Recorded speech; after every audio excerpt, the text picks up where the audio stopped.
اور بالخصوص حج کے بعد، کہ جب حج کے رکن کے حج کی جب ادائیگی مکمل ہوتی ہے، اس کے بعد ہم اللہ کی راہ میں ایک جانور قربان کرتے ہیں، کہ جسے ہم ذی الحج کا مہینہ کہتے ہیں۔ اب ان 10 دنوں کی بھی ہم تیاری کر رہے ہیں اور اس 10 دنوں میں بھی داخل ہوں گے۔ ہم اس 10 دنوں میں داخل ہونے سے پہلے ہم عشرہ کوثر کے بارے میں تھوڑی گفتگو کرتے ہیں کہ عشرہ کوثر یہ 10 دن ہماری زندگی میں کیا تبدیلیاں لا سکتے ہیں۔ یہ 10 دن ہماری زندگی کے ہمارے 355 دنوں پر غالب آ سکتے ہیں اگر ہم اس 10 دنوں میں اپنے آپ کو اللہ کے لیے مخصوص کر دیں۔ یوں تو رب کے لیے ہر دن ہی مخصوص ہونا چاہیے، لیکن کچھ لوگ کہ جو دنیاوی معاملات میں بھی مشغول ہیں اور وہ بھی ان کے لیے ضروری ہے، جیسا کہ حکم دیا گیا ہے، یعنی کہ بیوی بچوں کی کفالت، ماں باپ کی، بہن بھائیوں کی، یا ان سے جڑے ہوئے جو لوگ کہ جن کی ذمہ داری ان کے کندھوں پر ہے، اس کو بھی لے کے چلنا ہے۔ لیکن اس 10 دنوں کے لیے میں چاہتا ہوں کہ آپ اپنے آپ کو مخصوص کر لیں، تاکہ اس 10 دنوں کی برکتیں آپ وہ سمیٹ سکیں جو 355 دنوں پر آپ کے غالب آ جائے۔ کہ جو لوگ ہمیں 10 دن ہمارے ساتھ جڑتے ہیں عشرہ کوثر میں اور اپنے آپ کو مخصوص کرتے ہیں، تو یقیناً ان کو 3 خصوصیت حاصل ہوتی ہے۔ سب سے پہلے کہ اگر ہم بات کریں عشرہ کوثر کی، تو یقیناً ہمارے ساتھ جڑنے والے لوگ اپنے دنیاوی مقاصد کے لیے بھی جڑیں گے، اپنے روحانی مقاصد کے لیے بھی جڑیں گے، اپنے ان مقاصد کے لیے بھی جڑیں گے جو پوشیدہ ہے، جو ان کی طلب ہے، جو ان کی چاہت ہے، جو ان کی چاہت ہے، جو وہ چاہتے ہیں۔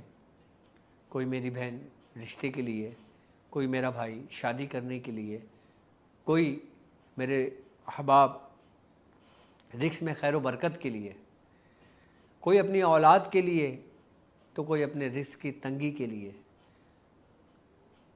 تو کوئی جادو سے پریشان حال لوگ، جنات کے ستائے ہوئے لوگ، شیاطین کے ڈسے ہوئے لوگ، ان سے نجات کے لیے ہمارے ساتھ جڑتے ہیں۔ تو ان کو جو سب سے بڑا فائدہ ہوتا ہے وہ یہ ہوتا ہے کہ عشرہ کوثر میں ہم بالخصوص سورہ کوثر کا خاص عمل اور سورہ کوثر کی دعوت ہم ان 10 دنوں میں دیں گے، کہ جو لوگ ہمارے ساتھ اس 10 دنوں میں جڑ جاتے ہیں ان کو دنیاوی فائدے بھی ہوتے ہیں اور خیر کثیر ان کے حصے میں آتی ہے، کیونکہ سورہ کوثر ہی خیر کثیر ہے۔ خیر کثیر ہر وہ چیز کہ جو خیر کے ساتھ کثرت میں ہو۔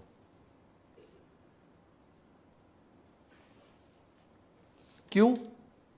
کیونکہ اس سے 3 دریا، 3 سرچشمے جاری ہوتے ہیں، کہ سب سے پہلا کہ فیض فاطمی، دوسرا نور نبوی کا فیض، اور تیسرا قرب علوی کا فیض۔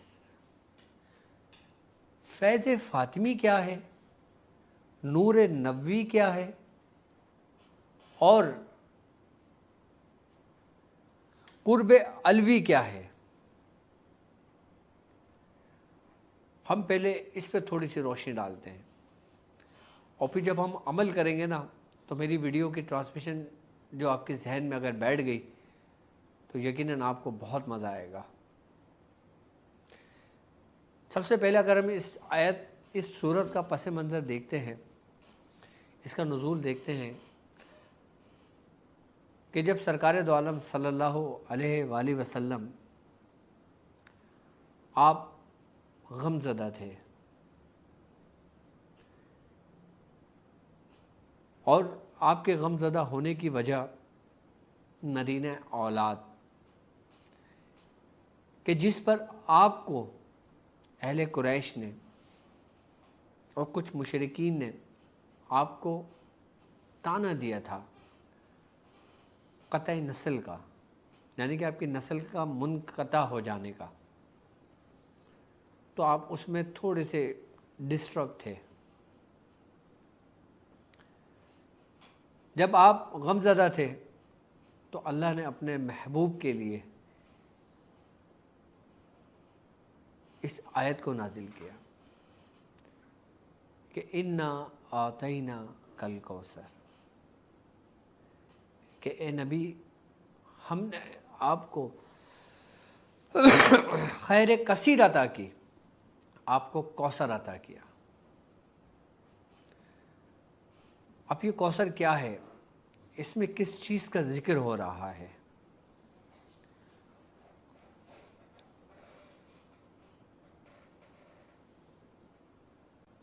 اب یہاں پہ ہمارے علماء کرام نے بہت احسن انداز سے بہت پیاری گفتگو کری کہ جس پہ آپ نے نہر کا ذکر کیا، حوض کوثر کا ذکر کیا، آپ نے حق فرمایا۔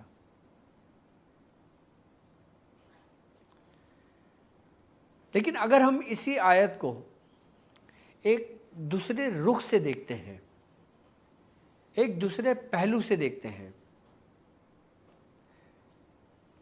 کہ یہ جو خیر کثیر ہے، انا آتینا کل کوثر فصلی لربک وانحر انا شانئک ھو الابتر،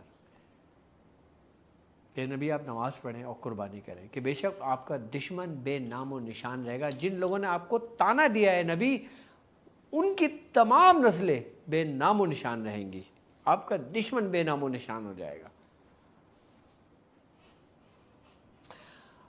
اب جب ذکر بات اولاد کی ہو رہی ہے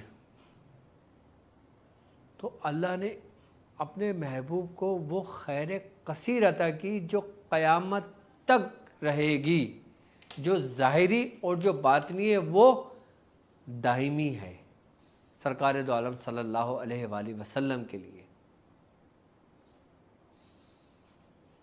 انا آتینا کل کوثر، اے نبی ہم نے آپ کو کوثر عطا کی۔ اب بزرگ یہاں پہ یہ فرماتے ہیں کہ یہ وہ فیض فاطمی ہے کہ جس سے نسل چلی، کس کی؟ سرکار دو عالم صلی اللہ علیہ وآلہ وسلم کی، کہ جسے ہم اہل سادات کہتے ہیں، اہل بیت کہتے ہیں، کہ جس کا ظہور حضرت سیدہ فاطمہ الزہرا سلام اللہ علیہا کے وجود سے ہوا، کہ جنہوں نے قطعی نسل کے طعنے دینے والوں کے لیے حسن اور حسین جیسے موتیوں کو تاج ایمان میں نصب کر دیا، اور یہ وہ روحانی تسلسل، یہ وہ نسل چلی کہ جس کا فیض قیامت تک اہل سادات میں رہے گا، اور یہی اہل سادات جو ہیں قرآن کے محافظ ہیں، کیونکہ خیر کثیر اس ہی گھرانے میں موجود ہے۔ تو بزرگ فرماتے ہیں کہ یہ وہ ہے کہ جس کے ذریعے نبوت کا نوری فیض، نبوت کا نوری فیض ولایت کی گود میں پلتا ہے، یعنی کہ ولایت کا وہ سر چشمہ پھوٹتا ہے کہاں سے؟ اہل بیت سے، فیض فاطمی سے۔ آپ یہ دیکھیں کہ جس ہستی کے لیے، یعنی کہ حضرت فاطمہ الزہرا سلام اللہ علیہا، کہ آپ کے لیے رسول اللہ صلی اللہ علیہ وآلہ وسلم خود کھڑے ہو جایا کرتے تھے،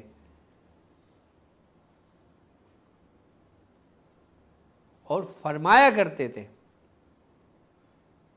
کہ فاطمہ میری آنکھوں کا چین ہو تم، میرے دل کا سکون ہو تم۔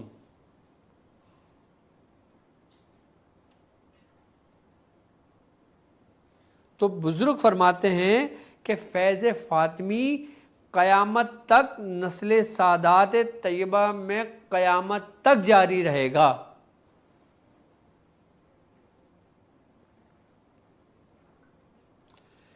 کہ خیر کثیر، اب یہ دیکھیں کہ اہل سادات کہ جس نسل کو اللہ رب العزت نے محفوظ کر دیا، کہاں سے معلوم آپ کو؟ حضرت ابراہیم علیہ السلام سے. آپ کے 2 بیٹے تھے، حضرت اسماعیل علیہ السلام، حضرت اسحاق علیہ السلام. حضرت اسماعیل علیہ السلام سے لے کر سرکار دو عالم صلی اللہ علیہ وآلہ وسلم تک آپ کی نسل میں کوئی نبی نہیں ہوا سوائے سرکار دو عالم صلی اللہ علیہ وآلہ وسلم کے.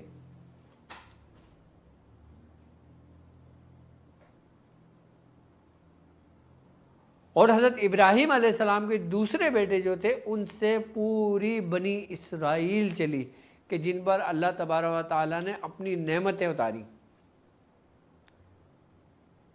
کہ جن کو اللہ تبارک و تعالیٰ نے فضیلت بخشی. وہی حضرت ابراہیم علیہ السلام کے 2 بیٹے کہ جن کو رب نے اس روئے زمین پر تمام لوگوں پر فضیلت بخشی.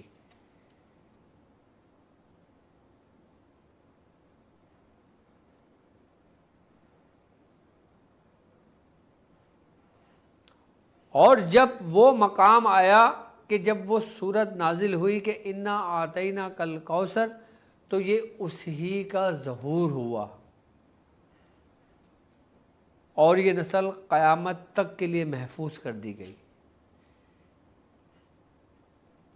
اور اس نسل کے بارے میں سرکار دو عالم صلی اللہ علیہ وآلہ وسلم کا فرمان عالی شان ہے. آپ نے فرمایا کہ میں اپنے بعد تم لوگوں کے لیے، اپنی امت کے لیے 2 چیزیں چھوڑے جا رہا ہوں. اگر تم ان 2 کو مضبوطی سے تھام کے رکھو گے تو تم کبھی گمراہ نہیں ہو سکتے. صحابہ نے فرمایا یا رسول اللہ کیا؟ آپ نے فرمایا کہ قرآن جو اللہ کی کتاب ہے، اور دوسری میری اہل بیت، میری نسل.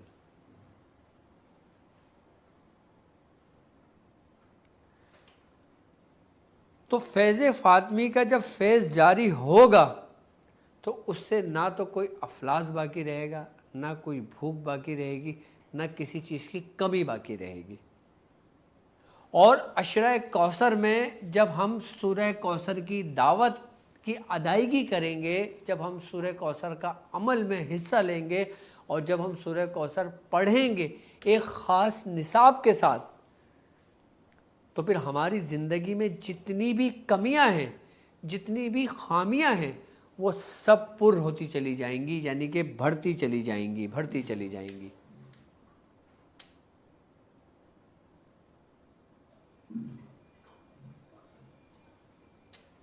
کیونکہ جس کے قلب سے فیض فاطمی جاری ہوا،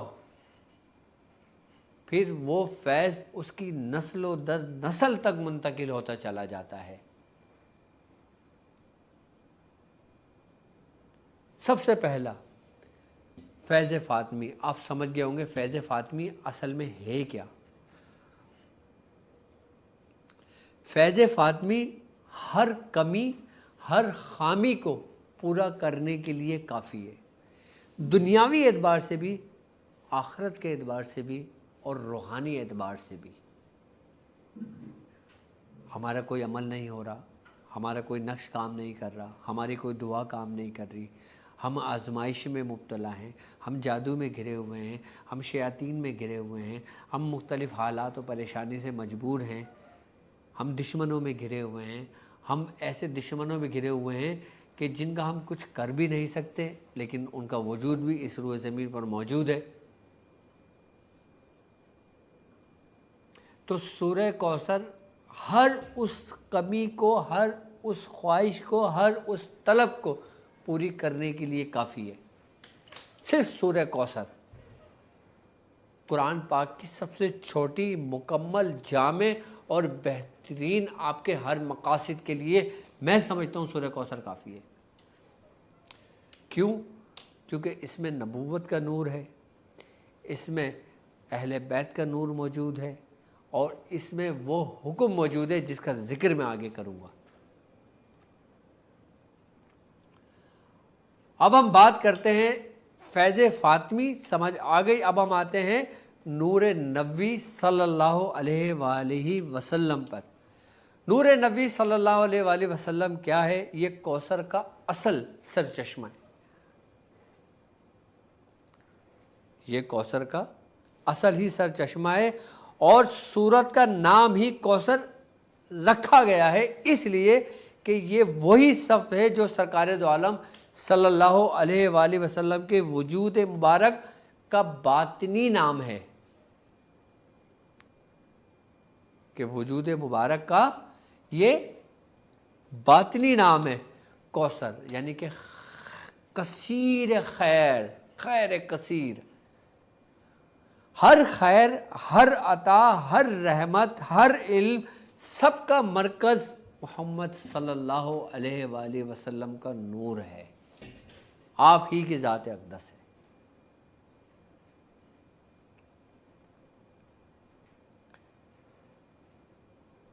کہ جس نے اللہ تک پہنچنا ہے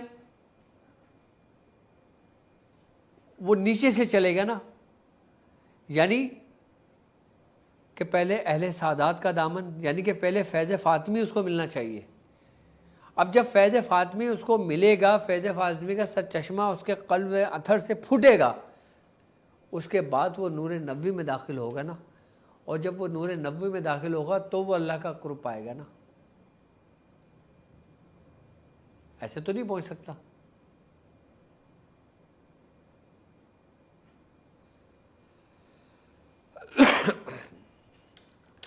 صوفیہ فرماتے ہیں، ہمارے اولیاء کرام فرماتے ہیں الکوثر هو النور الذی فیہ جمیع الانوار، یعنی کوثر وہ نور ہے،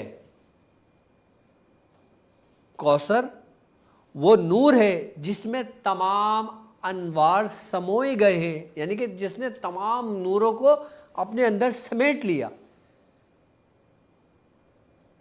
جتنے بھی انوار موجود ہیں، جتنی بھی تجلیات موجود ہیں، وہ پہلے ایک جگہ منجمد ہوتی ہیں، پھر وہاں سے سرچشمے پھوٹتے ہیں۔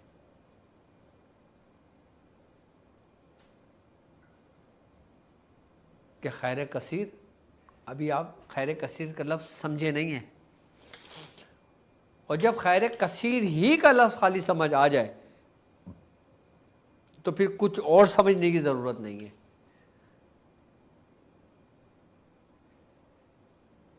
یعنی کہ اس روئے زمین پر جو کچھ موجود ہے، جتنے نور موجود ہیں، ان سب کا مرکز، ان سب کا منبع سرکار دو عالم صلی اللہ علیہ وآلہ وسلم کا در، آپ کا قلب اطہر، آپ کی حیات اور آپ کی زندگی اور آپ کی ذات مبارکہ ہے۔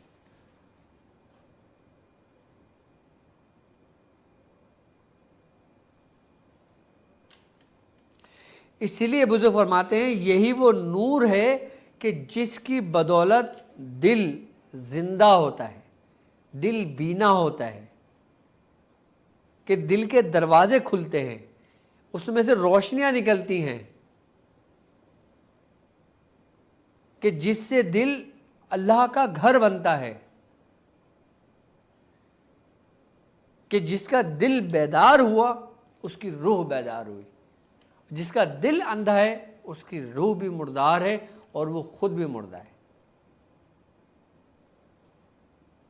اور جو اس زمین پر اندھا مرا تو پھر روز محشر بھی وہ نابینا ہی اٹھایا جائے گا۔ اندھا مرنے سے مطلب معلوم کیا ہے؟ مطلب یہ نہیں کہ ہم تمہیں دیکھ رہے ہیں، نہیں، بلکہ رب کو پہچاننا یا نہ پہچاننا۔ جس نے رب کو پہچانا وہ بینا، جس نے رب کو نہ پہچانا وہ اندھا، اندھا بینا ہوتے ہوئے بھی اندھا دنیاوی اعتبار سے۔ ہم تو نارملی میں یہ کہتے ہیں نا کہ بھائی ہم دیکھنے والے ہیں، ہم دیکھتے ہیں، ہم آنکھوں سے دیکھ رہے ہیں تو ہم بینا ہیں۔ یہ شخص آنکھوں سے نہیں دیکھ سکتا، یہ نابینا ہے۔ لیکن اس کو اگر روحانیت کے رستے پر اور دین کے اصل پر لے کر آتے ہیں کہ جس نے رب کو پہچانا وہ بینا ہے، اور جس نے رب کو نہیں پہچانا وہ نابینا ہے، اندھا ہے۔ اسی ہی لیے سرکار دو عالم صلی اللہ علیہ وآلہ وسلم کا فرمان عالی شان ہے کہ جس نے پہچانا اپنے نفس کو اس نے پہچانا اپنے رب کو۔ اب سورہ کوثر کی یہ شان ہے، سورہ کوثر کی یہ خاصیت ہے، اور سورہ کوثر میں جو نور نبوی موجود ہے اس کا یہ اثر، یہ تاثیر ہے کہ وہ دل کو بینا کرتا ہے، نفس کو مغلوب کرتا ہے، اور معرفت کے دروازے کھولتا ہے، اور رب کی پہچان کرواتا ہے۔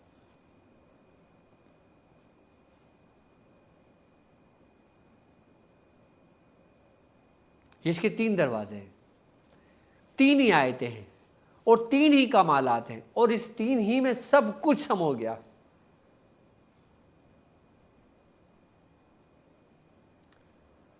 اگر ہم چاہتے ہیں نا کہ ہم اپنے رب کو پہچانیں تو ہم خود کو پہچانیں، خود کو پہچانے کے اس میں دوسری آیت میں فَصَلِّ لِرَبِّكَ وَانْحَرْ، اب یہاں پہ قربانی کرنے سے مراد کیا ہے؟ ظاہر قربانی تو اللہ کی راہ میں جانور ذبح کرنا ہے، سمجھیے گا میرے اس نقطے کو۔ لیکن جب ہم خود کی پہچان کر دیں گے نا تو ہمیں پتہ لگے گا کہ خود کی پہچان میں اس دوسری آیت کیا کہہ رہی ہے ہم سے، اس میں کیا ایک ایسے راز موجود ہے، اس میں کیا ایک ایسی گرہ لگی ہوئی ہے کہ جس کو ہم اپنی بصیرت سے اس کو کھولتے ہیں، کہ جس سے ہمیں پتہ لگتا ہے کہ جس نے پہچانا اپنے نفس کو اس نے پہچانا اپنے رب کو۔ اب نماز کس کے لیے پڑھ رہے ہو؟ حکم کس کیا ہے؟ نماز پڑھو اپنے رب کے لیے۔ اب اپنے رب کے لیے نماز پڑھنا اسی وقت ممکن ہے نماز کی معراج ہو کہ جب تم تو ہومن صلاتہم ساہون ساری زندگی رہا، یعنی کہ بڑی خرابی ہے ان نماز پڑھنے والوں کی جو اپنی نمازوں سے غافل ہیں۔ فَصَلِّ لِرَبِّكَ وَانْحَرْ،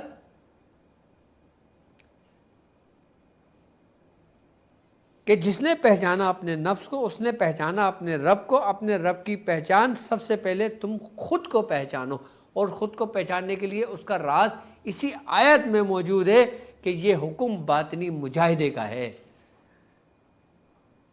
اور وہ باطنی مجاہدہ کیا ہے؟ وہ باطنی مجاہدہ ہے کہ جہاں نفس کو ذبح کیا جاتا ہے، یہاں پہ قربانی کرو، یعنی کہ ظاہری اعتبار سے ایک جانور اللہ کی راہ میں ذبح کرو، اللہ اکبر پڑھ کے، اور اس کا گوشت صدقہ کر دو۔ لیکن اگر اس کو ہم سلوک کے رستے میں دیکھتے ہیں، تصوف کے رستے میں دیکھتے ہیں، اس کو دوسرے اینگل سے دیکھتے ہیں، اس کو دوسرے پہلو سے دیکھتے ہیں، دوسری نظر سے دیکھتے ہیں، تو یہاں ذبح اپنے نفس کو کرنا ہے۔ اب یہاں پہ ذبح اپنے نفس کو کرنے کا ہمیں ایک حکم ہے، باطنی مجاہدے کا حکم ہے کہ جس میں ہم اپنے نفس کو ذبح کریں گے، کیونکہ سرکار دو عالم صلی اللہ علیہ وآلہ وسلم کا ایک جگہ اور فرمان عالی شان ہے کہ مر جاؤ مر جانے سے پہلے۔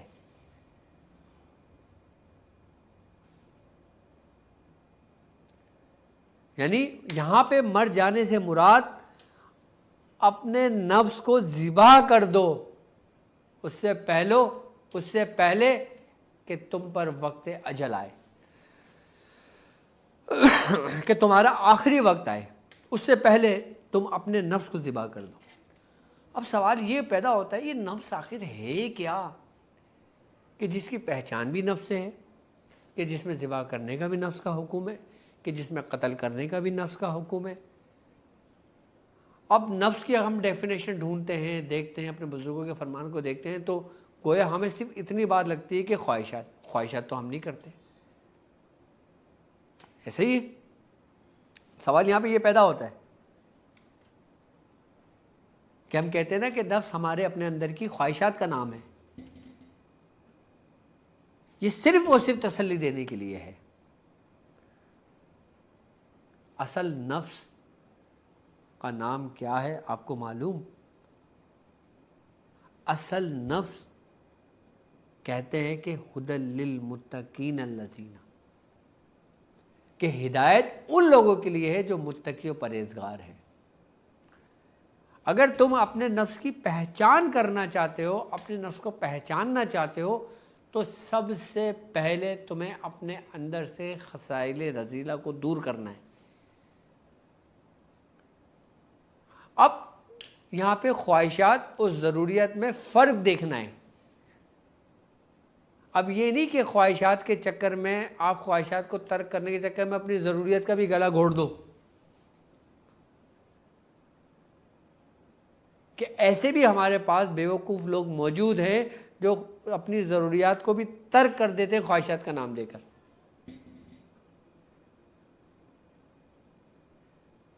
جبکہ قرآن کہہ رہا ہے، بزرگ فرماتے ہیں، حدیث میں ملتا ہے کہ جو شخص اپنے بیوی بچوں کی تلاش میں رزق میں نکلا اور رستے میں اس کی موت واقع ہو جائے یا اس کے ساتھ کوئی حادثہ ہو جائے تو یہ بھی شہادت کا ایک درجہ ہے۔ تو ضروریت کے لیے نکلا نا، اپنے بیوی بچوں کے رزق کی تلاش میں، کاروبار کرنے نکلا، سفر کرنے نکلا، تجارت کرنے نکلا، ایک ملک سے دوسرے ملک گیا، وہاں پہ حادثہ ہو گیا، لین دین کے چکر میں اس کا قتل ہو گیا، تو اس کو مردہ نہ کہو، کہ وہ رزق کے حلال کی تلاش میں نکلا تھا، یعنی کہ اللہ کے رستے میں جہاد پہ نکلا تھا، وہ اس کو مردہ نہ کہو، وہ بھی شہادت کا ایک درجہ ہے۔ کہ وہ ضروریات زندگی کہ جو حلال طریقے سے تم اپنے رب کی راہ میں چلتے ہو اور اس میں تم سے کوئی سرزد ہو جاتی ہے یا تم سے کوئی کوتاہی ہو جاتی ہے یا تم سے کوئی غلطی ہو جاتی ہے، تمہارے ساتھ کوئی حادثہ پیش آ جاتا ہے، تو یہ تمہارے لیے شہادت ہے،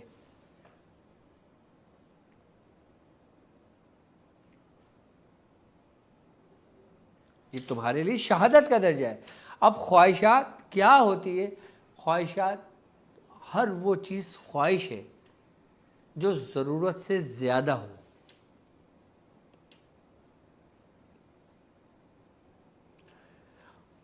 وہ خواہش ہے کہ جو تمہیں تمہارے رب سے دور کر دے۔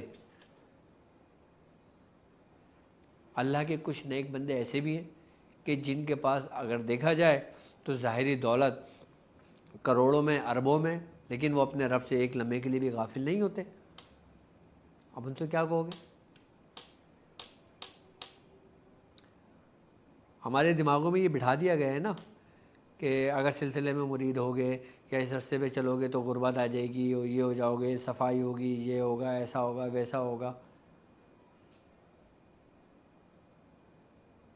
نہیں، حضرت امام اعظم ابو حنیفہ رحمۃ اللہ علیہ، آپ کوفہ میں سب سے مالدار شخص تھے، آپ امام اعظم تھے، آپ کے اپنے موجودہ رہائش کے کئی گھر ایسے تھے جو آپ نے لوگوں کو دیے ہوئے تھے رینٹ پر، کرائے پر، جن کا کرایہ آپ وصول کرتے تھے۔ ایک مالدار شخص ہی اپنا گھر بنا کے کسی کو دے سکتا ہے نا، ایک ضروریات پوری کرنے والا تو نہیں دے سکتا۔ حضرت عثمان غنی رضی اللہ تعالیٰ عنہ، آپ کتنے مالدار شخص تھے۔ حضرت سلیمان فارسی، آپ کتنے مالدار شخص تھے۔ حضرت سیدنا شیخ عبد القادر جیلانی، آپ ایک وقت میں اتنے مالدار تھے کہ آپ ایک وقت میں جب ایک جبہ پہنتے اور صبح پہنتے، شام کو اتارتے اور اس کو اپنے مریدوں کو کہتے کہ اس کو بیچ کر اس کی رقم کو خیرات کر دینا۔ جب اس جبے کو آپ کو اتار کے بیچا جاتا تو اس کی رقم اتنی بنتی کہ تقریباً بزرگ فرماتے ہیں، تاریخ میں لکھا ہوا ہے کہ 100 گھر کا راشن پورے مہینے کا آ جاتا تھا۔ اب ایک گھر کا راشن آج کے دور میں اگر کیلکولیشن لگائیں، ایک منیمم بھی لگائیں تو کم سے کم پاکستانی 20 سے 25 ہزار روپے تو بنتا ہے۔ 100 گھروں میں کتنے بنتے ہیں؟ یعنی کہ آپ کے جبے کی قیمت اس وقت کے لحاظ سے کتنی ہوا کرتی تھی؟ وہ تھا خیر کثیر۔ خواہشات ہر وہ چیز خواہش ہے جو تمہیں تمہارے رب سے دور کر دے، تم اس کو اپنے اندر سے دور کر دو۔ بھلے تمہارے پاس لاکھوں روپے ہوں، کروڑوں روپے ہوں، اچھی گاڑیاں ہوں، تمہارے پاس ہائی جیٹ ہو، تمہارے پاس طیارے ہوں، تمہارے پاس جہاز ہو، ہیلی کاپٹر ہو، کچھ بھی ہو تمہارے پاس، وہ اللہ کی نعمت ہے۔ اچھی سواری بھی اللہ کی نعمت ہے، وہ خواہشات نہیں ہے تمہاری۔ اچھا، وہی ایک جہاز جو تم نے اپنے پرسنل یوز کے لیے رکھا ہوا ہے، ایک اچھی گاڑی جو تم نے کروڑوں کی رکھی ہوئی ہے وہ تمہارے لیے تکاثر کب بن جاتی ہے کہ جب وہ تمہیں تمہارے رب سے دور کر دے، غافل کر دے، تو وہی تمہاری دولت تکاثر بن جاتی ہے۔ الہاکم التکاثر حتی زرتم المقابر، کہ غفلت میں رکھا تم کو دولت کے حرص نے، یہاں تک کہ تم نے قبروں کا منہ دیکھا۔ اور یہی دولت، یہی گاڑی اگر تمہیں تمہارے رب کے قریب لے جاتی ہے، مخلوق کے قریب لے جاتی ہے، تمہارا ہاتھ کشادہ ہو جاتا ہے، کھل جاتا ہے، تو یہی دولت تمہارے لیے خیر کثیر بن جاتی ہے، یعنی کہ کوثر بن جاتی ہے۔ اور تم اگر چاہتے ہو کہ تم نے جتنا بھی دنیا میں مال کمایا ہے وہ خیر کثیر کی طرف اپنا رخ کرے، تو تم اپنے رب کے قریب ہو جاؤ، کیونکہ قیامت تک تو زندہ نہیں رہ سکتے۔ فرعون اور قارون کے پاس دولت کے پاس کوئی کمی تو نہیں تھی، اپنی دولت کو خیر کثیر کی طرف رخ کرنے سے آپ کو فائدہ یہ ہوگا کہ آپ اللہ کے پسندیدہ لوگوں میں شامل ہو جاؤ گے، یعنی کہ جو رب نے تمہیں نعمت عطا کی دنیاوی، اس میں اور برکت ڈال دے گا، یعنی کہ وہ کثرت تمہاری خیر کے ساتھ برکت میں شامل ہو جائے گی۔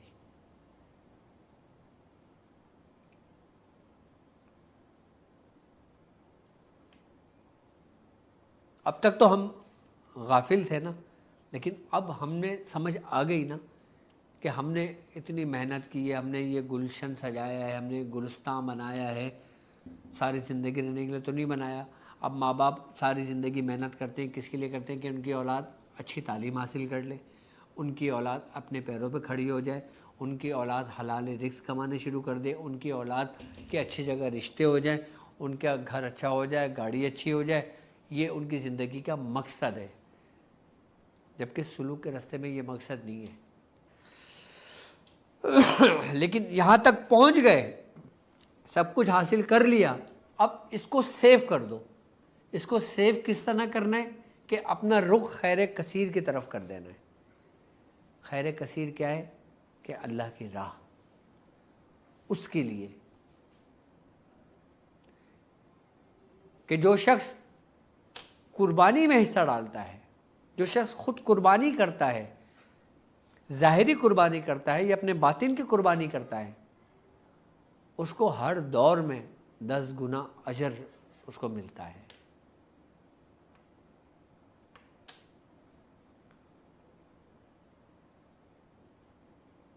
کہ اب اس خیر کثیر کو ہم صحیح رخ پر لے کر آئیں جو اللہ نے ہمیں نعمت عطا کی ہے۔ تو میں سمجھتا ہوں کہ اب اس کا جو دوسرا رخ، دوسرا پہلو ہے کیا؟ کہ یہ حکم باطنی مجاہدہ کہ اپنے نفس کو ذبح کرو، اور دوسرا کہ جب انسان اپنے نفس کو ذبح کرتا ہے پھر وہ ولایت کے میدان میں پہلا قدم رکھتا ہے، اور جب اس نے ولایت کے میدان میں اپنا پہلا قدم رکھا تو اس نے کس کا در کھٹکھٹایا؟ اب میں تیسرے کی طرف لے کے چلتا ہوں، تیسرا حصہ کہ قرب قلبی۔ ولایت کا سر چشمہ کہاں سے پھوٹا؟ مولا علی، کہ مولا کائنات حضرت علی کرم اللہ وجہ الکریم کے نہر کا مجسم فیض ہیں آپ، کہ مولا کائنات وہ ہیں کہ جنہوں نے نہر کے مفہوم کو ذوالفقار سے سمجھایا، کہ جس طرح ذوالفقار نے کافروں کو 2 حصوں میں تقسیم کر دیا، قتل کر دیا، ٹکڑے ٹکڑے کر دیے، ہر ٹکڑا ایک زاویے بالکل ایک پیمائش پہ تھا، ذوالفقار 2 حصوں میں تقسیم کر دینے والا۔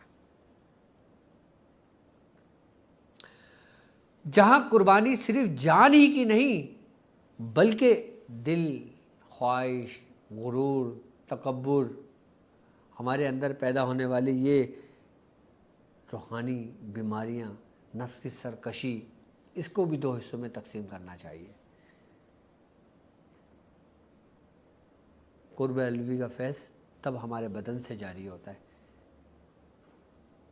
کہ جب ہم اس قرآن کی اس دوسری آیت کو دیکھتے ہیں سورہ کوثر کی کہ فَصَلِّ لِرَبِّكَ وَانْحَرْ، اور پھر کہتے ہیں اِنَّ شَانِئَکَ هُوَ الْأَبْتَرُ کہ بے شک آپ کا دشمن نام و نشان رہے گا۔ آج تک تم یہ دیکھو کہ جو اہل بیت کے دشمن ہیں وہ سب مٹ جاتے ہیں، مر جاتے ہیں، ان کا نام لینے والا کوئی نہیں ہوتا۔ جو اہل بیت کے دشمن ہیں، جو پنجتن پاک کے دشمن ہیں،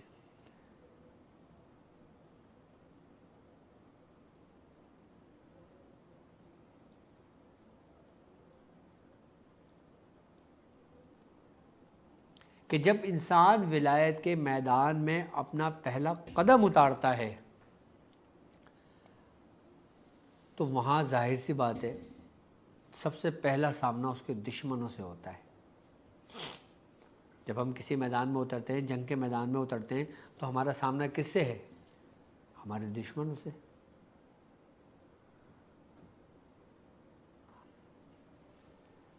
اب جب ہمارے دشمنوں سے ہمارا پہلا سامنا ہوتا ہے تو اس میں پھر وہی ذوالفقار کی روحانیت ہماری معاون اور مددگار بن جاتی ہے کہ جب ہم نے اپنے نفس کو 2 حصوں میں تقسیم کر دیا۔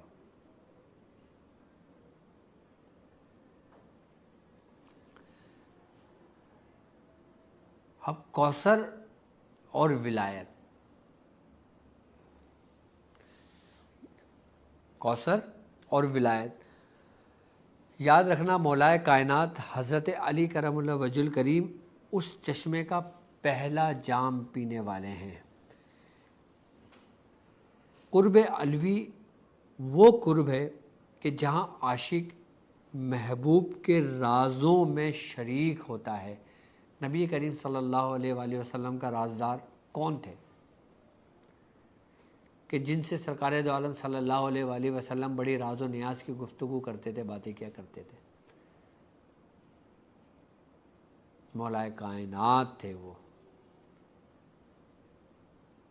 کہ جن سے آپ بڑے راز و نیاز کی باتیں کیا کرتے تھے۔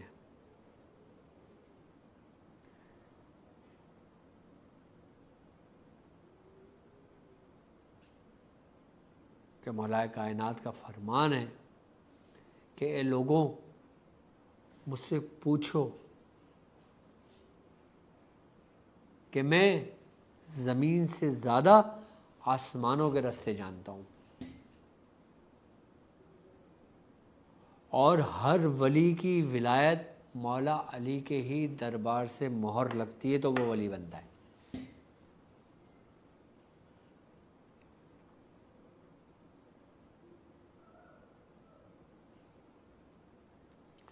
اب یہ 3 فیض ہمیں ملیں عشرہ کوثر میں شامل ہونے میں، کہ جب ہم سورہ کوثر کی زکوٰۃ ادا کریں گے اور سورہ کوثر کی دعوت کریں گے، سورہ کوثر کا وہ خاص عمل کریں گے کہ جو ہم اس 10 دنوں میں کریں گے۔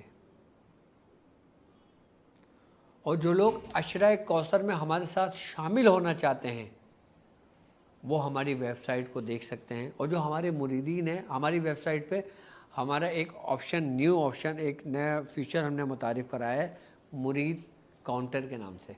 اس میں ڈاکٹر صاحب کے ہاتھ پہ جن جن لوگوں نے بیعت لی ہے وہ اس میں اپنا نام، اپنی ڈیٹیل ڈال دیں، ہماری ادارے کی طرف سے ان کے پاس ایک کارڈ ایشو ہوگا، وہ کارڈ نمبر ان کو دیا جائے گا، اور اس سے ان کو فائدہ یہ ہوگا کہ جب وہ ویب سائٹ پر اپنا انٹری کر لیں گے اپنی مرید کاؤنٹر پہ، ایک تو ان کا ڈیٹا اور پھر ہماری جو خاص ٹرانسمیشن ہوتی ہے، اور جو میرے مرید ہیں ان کے لیے میرا جو خاص کورس ہیں وہ ان کے لیے فری آف کاسٹ ہوں گے، اس کے لیے ان کی کوئی چارجز نہیں ہے۔ جو ہمارے مریدین ہیں کہ جیسے عشرہ کوثر کے کورسز ہم کرائیں گے، جیسے دوسرے کورس کراتے ہیں،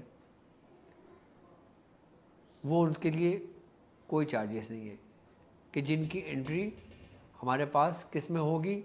مرید کاؤنٹر میں۔ جن لوگوں نے میرے ہاتھ پہ بیعت لی ہے ڈاکٹر صاحب کے ہاتھ پہ، تو وہ فارم ہوگا اور وہ اس میں صرف نام ہوگا، آپ کے والد کا نام ہوگا، اور آپ جس کنٹری سے تعلق رکھتے ہیں وہ ہوگا، کس سٹی سے تعلق رکھتے ہیں وہ ہوگا، آپ کا موبائل نمبر ہوگا، اور جب آپ سبمٹ کریں گے تو آپ کو ہماری طرف سے ایک کارڈ ایشو ہو جائے گا، اور اس کارڈ پہ ایک نمبر ایشو ہو جائے گا، وہ نمبر آپ کی شناخت ہے، وہ نمبر آپ کی شناخت ہے۔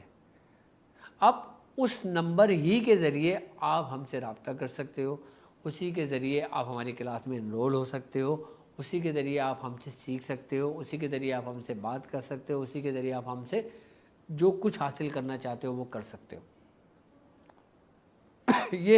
یہ فیچر صرف اور صرف مریدین کے لیے ہے،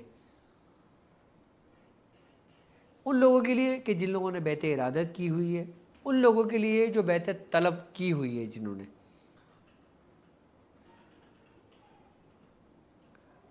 اب جیسے مثال کے طور پہ ایک شخص کسی اور بزرگ سے مرید ہے، اب وہ ہم سے فیض حاصل کرتا ہے، تو وہ ہم سے بیعت طلب کر لے، جب وہ ہم سے بیعت طلب کر لے گا تو طلب کا فیض جاری ہو جائے گا، پھر وہ ہمارے مریدین میں شامل ہو سکتا ہے۔ ارادت اس کی وہیں رہے گی جہاں پہ وہ تھا، پیر اس کا وہی رہے گا جو اس کا تھا، کہ جیسے حضرت داتا گنج بخش رحمۃ اللہ علیہ نے آپ نے 700 جگہوں پر بیعت طلب کی ہے، بزرگوں نے کئی جگہوں پہ بیعت طلب کی ہے، 100 جگہوں پہ بیعت طلب کی ہے۔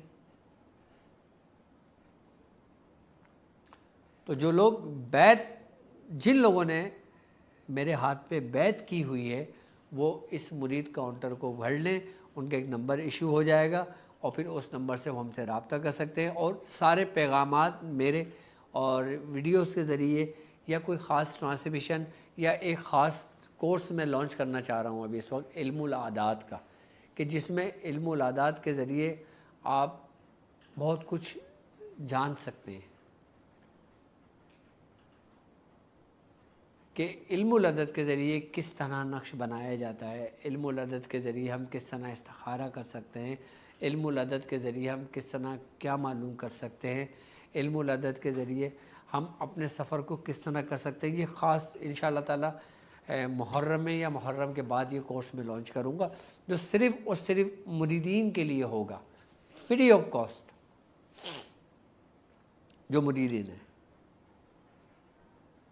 تو جلد از جلد اپنے ہمارے ویب سائٹ www.drabdulwajidshadli.com اس پہ جائیے گا، مرید کاؤنٹر میں اپنا فارم بھر دیجیے گا، اور وہی لوگ کریں کہ جن لوگوں نے بیعت لی ہوئی ہے، ویڈیو میں دیکھ کے بیعت لی ہے، میرے ہاتھ پہ بیعت لی ہے، میرے کلینک پہ آ کے بیعت لی ہے، یا جب میرا سفر ہوتا ہے پنجاب میں، مختلف شہروں میں، یا ادر کنٹریز میں میرا سفر ہوتا ہے جہاں ان جگہوں پہ بیعت میرے ہاتھ پہ لی ہو روبرو، تو وہ اپنا فارم کو سبمٹ کر سکتے ہیں۔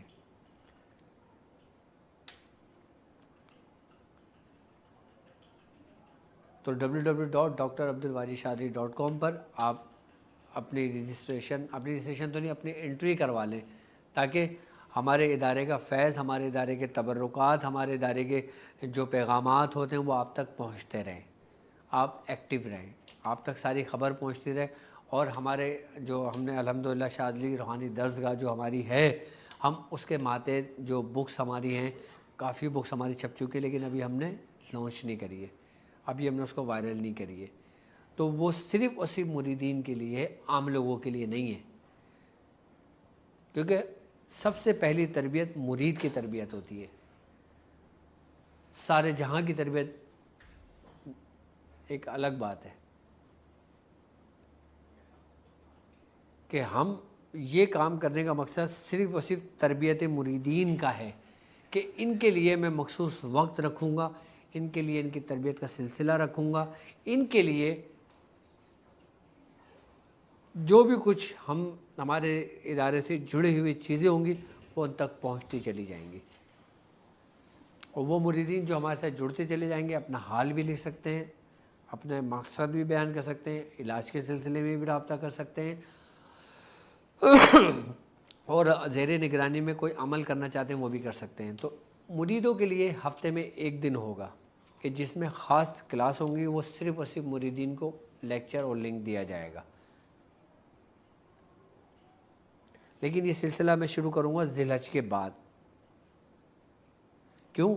کیونکہ ابھی ہماری عشرہ کوثر شروع ہو جائے گا، محرم ٹرانسمیشن شروع ہو جائے گی، تو سب جڑے رہیے گا. لیکن مریدوں کی تربیت کے لیے ہفتے میں ایک دن لازمی آپ کے ساتھ میں جڑوں گا، جو میرے مریدین رہیں گے، تربیت مریدین کے لیے. اب وہ چاہے ہماری فزیکل کلاس ہو، چاہے ہماری آن لائن کلاس ہو، چاہے ہماری کسی بھی اس پہ کلاس ہو. تو خیر یہ بھی ایک اچھا ایک وہ تھا آپ کے لیے جو میں نے آپ کو بتا دیا. اور ویب سائٹ پہ آپ جا کے جلد جلد مرید کاؤنٹر کو آپ سبمٹ کر دیں، بھر دیں. اچھا باقی اس کے علاوہ عشرہ کوثر میں بھی انشاءاللہ یکم ذی الحجہ سے شروع کریں گے، 10 ذی الحجہ تک شروع کریں گے، اور سورہ کوثر کی دعوت کا عمل ہم شروع کریں گے، اور کہ جس میں سورہ کوثر کے خاص اعمال، ان کی ترتیب اور ان کے طریقہ کار ہوں گے. 10 دن ہمارے ساتھ جڑنے سے آپ کو دنیاوی، دینی اور آخرت میں بہت نفع پہنچے گا انشاءاللہ. تو یقیناً مجھے ایک سورہ حدید کی ایک آیت یاد آتی ہے، وہ ہے یسعی نورہم بین ایدیہم، یعنی کہ ان کا نور ان کے آگے اور ان کے دائیں جانب دوڑ رہا ہے.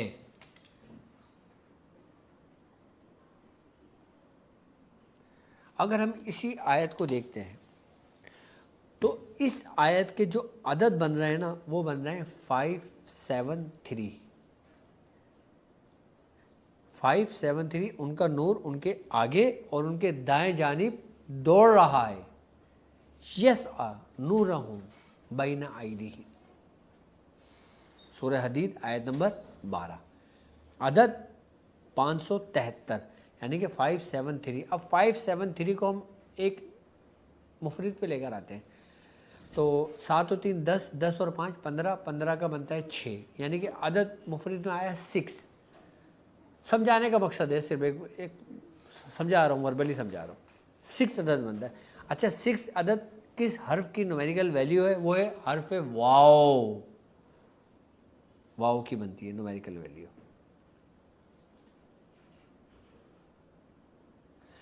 اب ہم لفظ کوثر کو لیتے ہیں، خالی کوثر کو لفظ لیتے ہیں.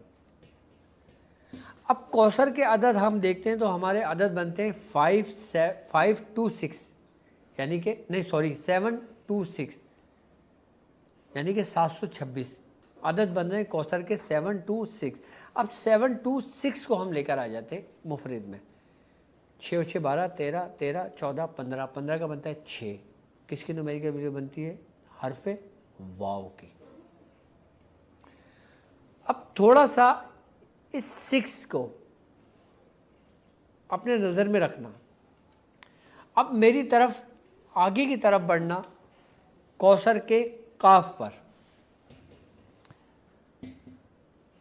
اب کوثر کے اگر ہم کاف کی ابجدی عدد لیتے ہیں تو اس کے عدد بنتے ہیں 20، اور اس کی جو روحانی علامت ہے، اس کو میں اب دوسرے پہلو سے آپ کو دکھانا چاہ رہا ہوں. اس کی تفسیر تو میں پہلے بیان کر چکا ہوں، لیکن ایک نئے زاویے سے، ایک نئے رخ سے، ایک نئے پہلو سے. اس کی جو روحانی علامت ہے، اس کا جو روحانی فیض ہے، وہ جو کہتے ہیں بزرگ کہ یہ جو قاف ہے نا، کوثر کا جو قاف ہے، یہ کرم کی انتہا ہے، جو کشف کی انتہا ہے، جو کلید ہے، یعنی کہ کی ہے، چابی ہے. کس کی چابی ہے؟ کہ سالک جب قاف پر ٹھہرتا ہے تو وہ جان لیتا ہے کہ قاف سے شروع ہونے والا لفظ کرم کی انتہا اور یہی کوثر کی کنجی ہے، اس کی ابتدا ہے. یعنی کہ کرم کی انتہا کوثر کی ابتدا ہے، کشف کی انتہا کوثر کی ابتدا ہے، یعنی کہ اس کی کنجی ہے، اور یہ پہلا دروازہ ہے. پہلا دروازہ کس کا ہے؟ ادراک کا، کشف کا، کرم کا.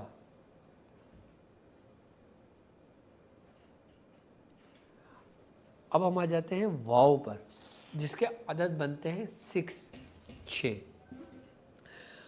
اس کے بارے میں بزرگ فرماتے ہیں کہ جو یہ واو ہے نا، یہ وصل ہے، یعنی کہ ملاپ ہے۔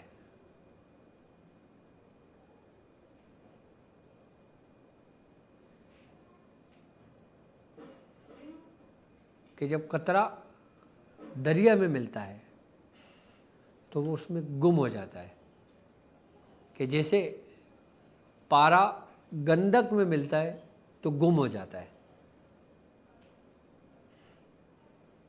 جب پارے کو گندک کے ساتھ ملا کے کھرل کرتے ہیں تو پارا گم ہو جاتا ہے۔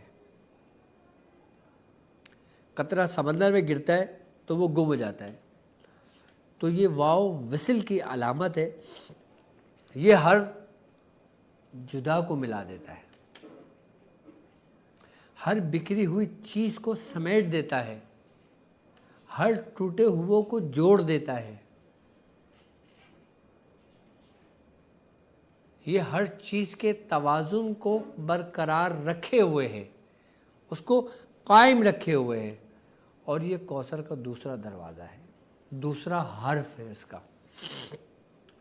جو محبوب سے ملاقات کا ذوق، جو دل واو سے گزر جائے، وہ خود کو بھول کر وحدت کی موج میں بہنے لگتا ہے۔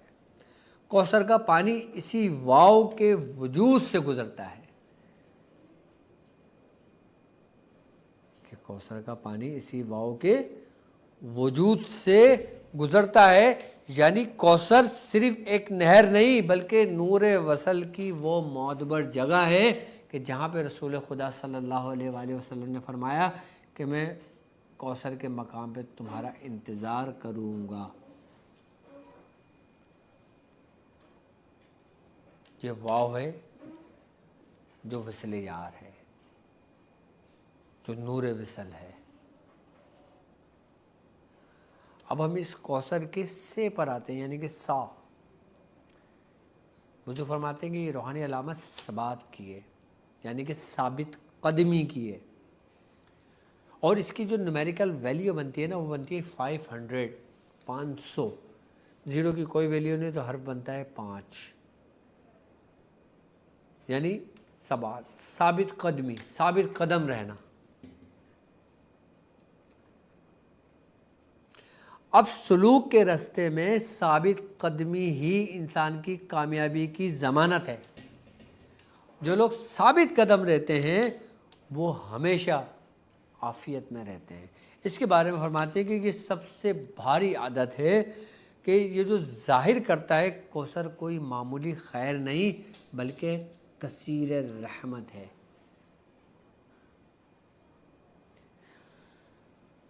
کہ یہ سا جو ہے کوثر کا، جو سے ہے، یہ وہ پھل ہے جو صرف سالک کے صادق ہی پاتا ہے، جو ثابت قدم رہتا ہے، کہ وہی پاتا ہے جو ثابت قدم رہتا ہے اس راہ میں۔ اب ہم آتے ہیں حرف را پر۔ را جو ہے اس کی ابجدی میں اس کی نومیریکل ویلیو ہے 200، یعنی کہ 200۔ اب اس کی جو روحانی علامت ہے، اس کا جو روحانی فیض ہے نا، اس کا جو روحانی مرکز ہے، وہ ہے رحمت۔ کس کے لیے؟ جو رجوع کرتا ہے، جو رضا کے مقام پر ثابت قدم رہتا ہے، اس پر رحمت نازل ہوتی ہیں۔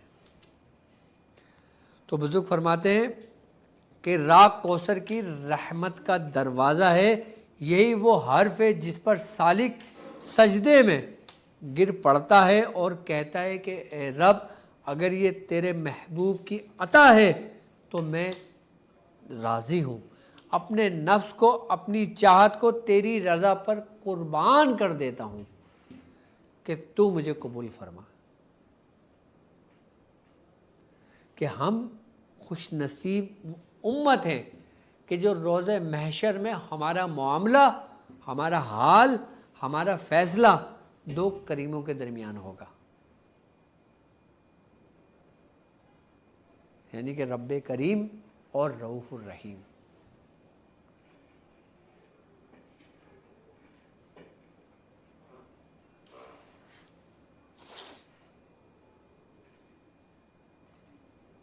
کہ یہی وہ کمال ہے. کہتے ہیں کہ کوثر کا جو جز ہے، کوثر کی جو جڑ ہے وہ حرف واو یعنی کہ عدد 6 ہے. کیوں؟ کیونکہ واو کی طرف واپس لوٹتی ہے. کوثر کا راستہ بھی اصل میں وصل ہے اور اس کا انجام بھی وصل ہے کہ میں کوثر پہ تمہارا انتظار کروں گا. فرمان عالی شان. اب کس کا انتظار ہوگا؟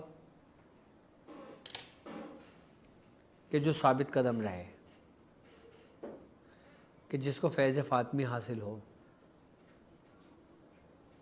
کہ جس کے قلب میں نور نبوی داخل ہو گیا ہو.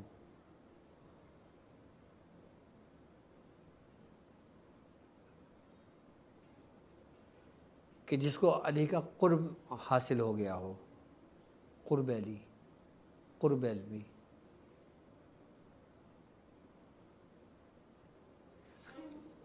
تین چیزیں تم اپنے گرفت میں کر لو،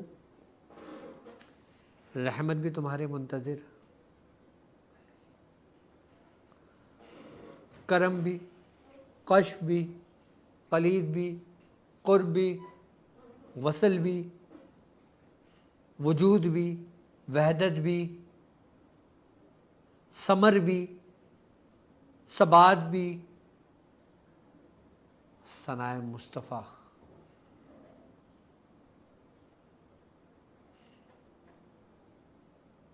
رجوع، رضا، رحمت، یہ سب لفظ کوثر سے بنے.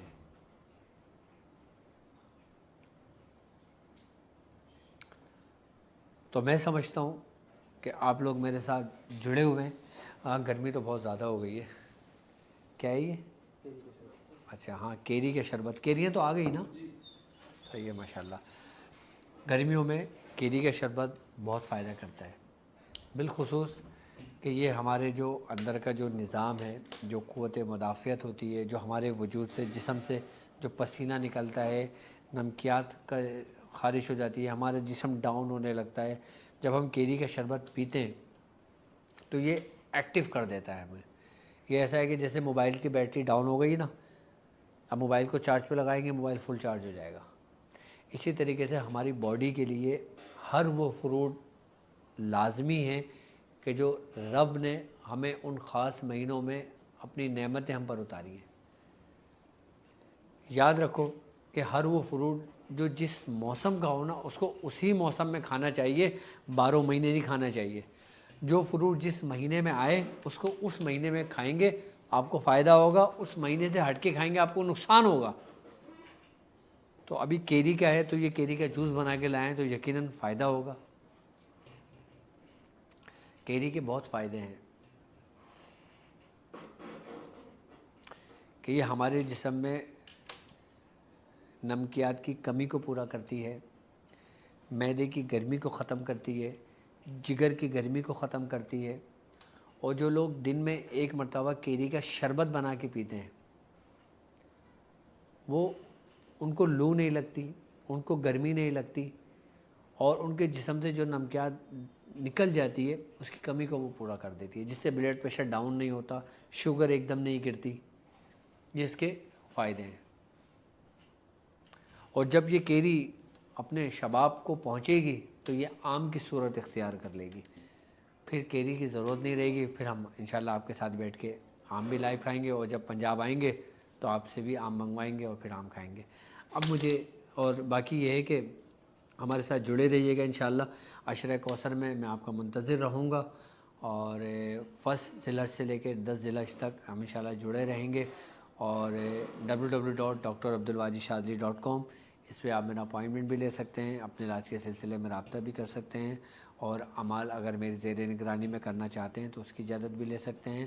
اور بالخصوص میرے مریدین، میں پھر ان سے مخاطب ہوں کہ وہ مرید کاؤنٹر جو ہمارا نیو فیچر متعارف کرایا ہے اس میں جلد از جلد اپنی انٹری کروا لیں، تاکہ انشاءاللہ تعالی یہ سلسلہ ہمارا شروع ہو جائے، اور پھر ہم آپ کے لیے بہت کچھ آپ کو فارورڈ کرتے رہیں گے. اب مجھے اجازت دیجیے اس بات پہ کہ آپ اپنا بہت خیال رکھیں گے۔ السلام علیکم ورحمۃ اللہ وبرکاتہ۔